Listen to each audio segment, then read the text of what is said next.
My name is Jay Krause, and I'm Director of A Journey in Disciple Making, a men's ministry initiative in Southwest Florida. Today we're going to hear from a group of men who have been through our leadership training program called Equipping the 70 and have been in the mission field of Southwest Florida discipling new men of faith. This men's ministry initiative emerged in 2004 through a vision of Episcopal Bishop John Lipscomb, who asked our leadership team to develop a training program that would equip men in 3 spiritual disciplines: sharing your faith, defending your faith, and discipling.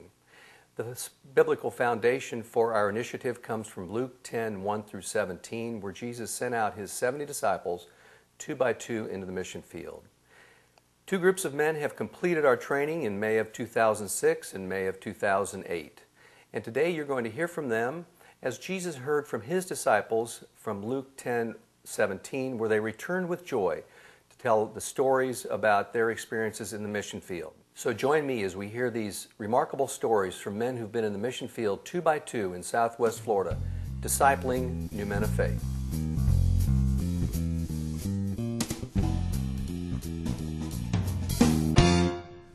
I was just home alone, minding my business, and a friend called me, Doug Spangler, and invited me to a 70s meeting out at Day Springs.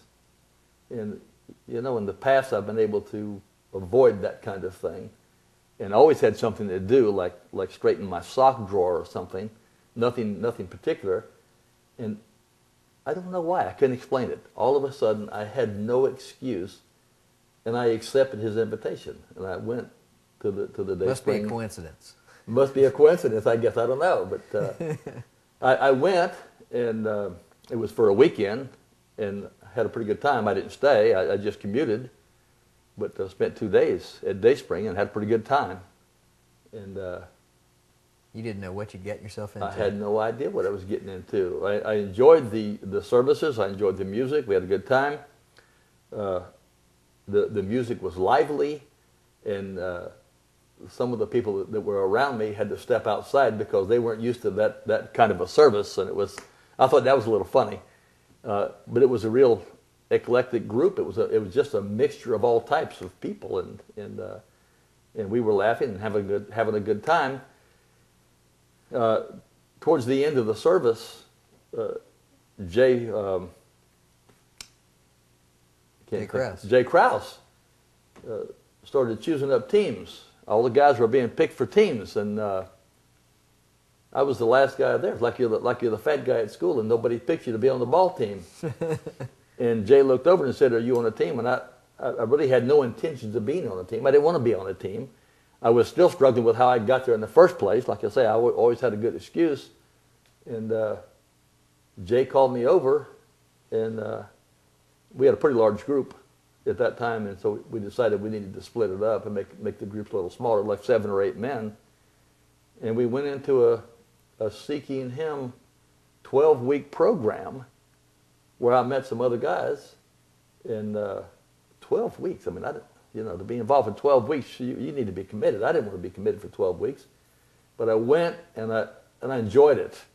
And I was involved in men's ministry at our church, but I have to say, I really wasn't equipped to do any kind of disciple making or anything like that, and I didn't really understand what that meant. And as a young family man, I was pretty busy working and taking care of the family, and I went, and I kind of like you went reluctantly. And but when you get there and you start to get involved and you see the men around you, and you realize there's a lot of men who have similar situations, and you're not all alone out there, it makes a difference. And so we went through this program same time, and talking about getting equipped, you come out of there really understanding what disciple making is all about, and that's what Luke 10 calls us to do. And there's not a lot of people out there, as the harvest is plentiful, but the workers are few, as it says. And I just think that I just felt really comfortable once I got there, and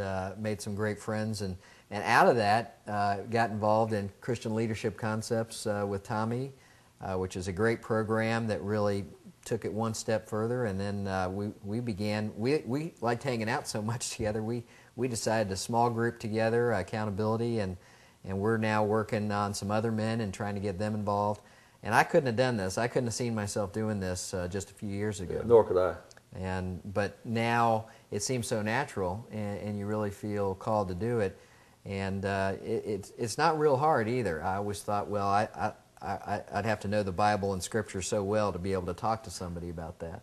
But neither of us are scholars when it comes to the Bible, I don't think. No, I don't think so. But not in any way. But I tell you what, it's not a difficult conversation when you're talking about the Lord and how you can walk with Him, and He can be a part of your daily life. You don't have to leave Him behind when you go to work. That's right.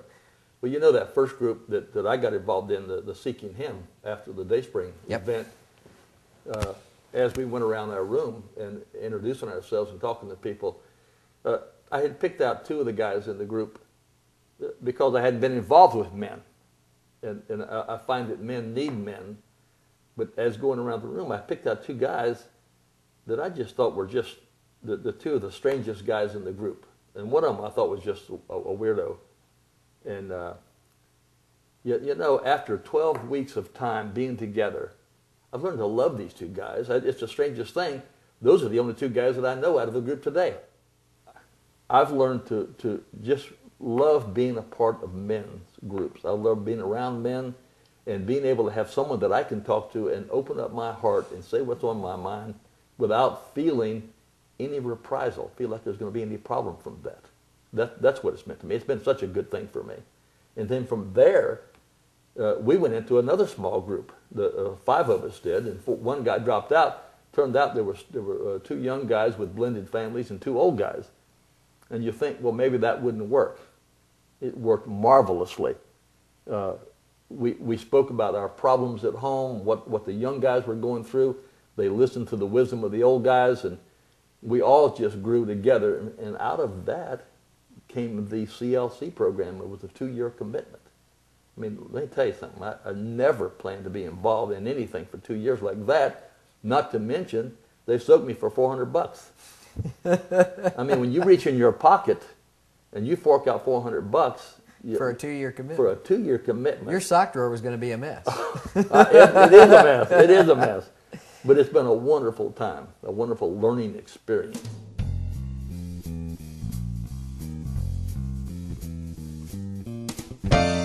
You get put on a path, I think, and didn't see it coming, and all of a sudden you're asked to take on a responsibility like heading up a men's program at a church, and it's been wonderful. But I have to say, didn't expect it at all.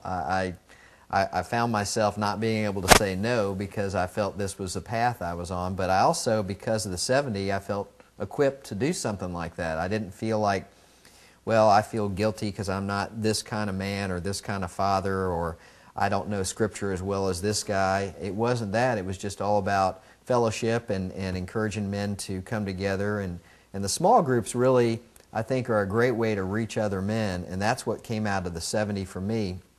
It was the difference between being a disciple and a disciple maker, is that when you can sit down with a bunch of men and encourage other men to get together and gather in His name once a week, I think men need that now probably more than ever. I mean, we're in difficult times, as we all know. We're a country at war in more ways than one, and I think right now men are hurting, and they need someone to talk to, and other men is a natural place for that to go. And I think when you have the training like you get at the 70, it gives you what you need to be confident that you can sit down and share with somebody else what's going on in your life. It's not easy if you're not equipped to do that, but by sitting through those sessions, you feel much stronger about that commitment. And the next thing you know, you're signed up and you're helping other men. And it isn't really a plan. It just kind of comes together that way.